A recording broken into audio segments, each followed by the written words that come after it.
Hey everyone, this is Coach Lester again with another lesson from Mac 360.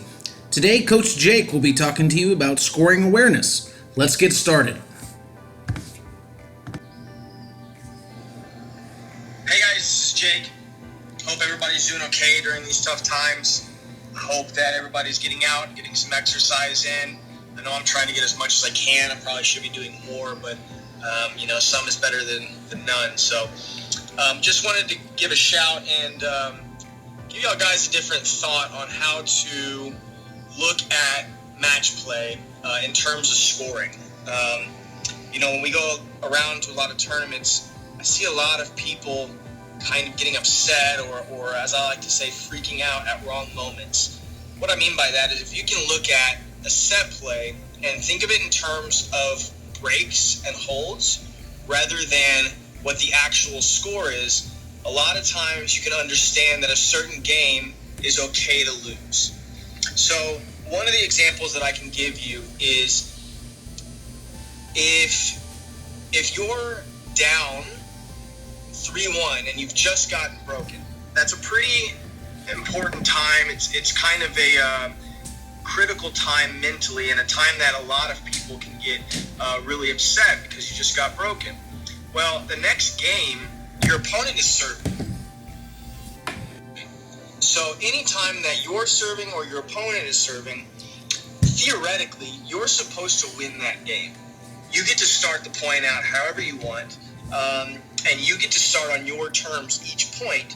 Therefore, in theory, you're supposed to win that game. So let's say you just got broken. Now you're going into the 3-1 game, but it's their serve.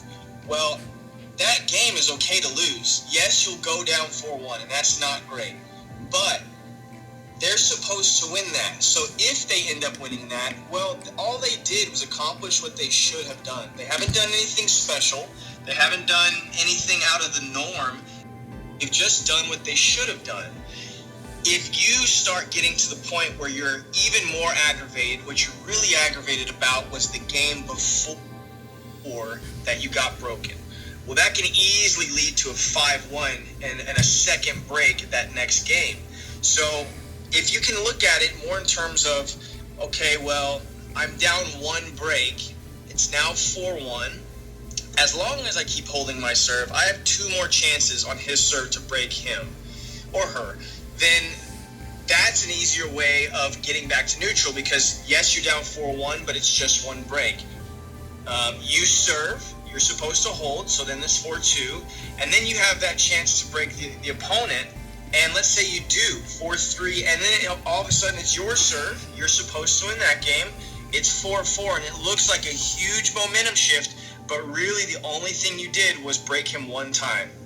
So if you can think about it in those terms, a lot of times games that you lose are a little bit more acceptable. It's not that we want to lose games, obviously, or that it's okay to lose games, but a lot of times I see people kind of getting upset when they shouldn't be. So I hope this helps.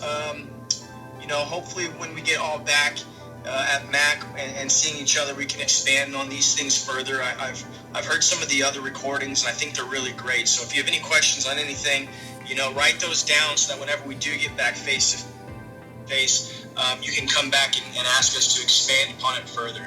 So remember, guys, whenever you're watching pro tournaments, you're watching pro tennis on TV, try to think about how many breaks they're up or how many breaks they're down or if they're on serve.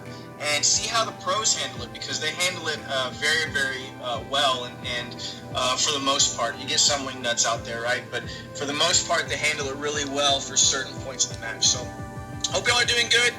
Stay safe. See you soon. Well, that does it for another online lesson from Mac 360. From all the coaches, thank you very much for tuning in. I'm Coach Lester, and I will see you next time.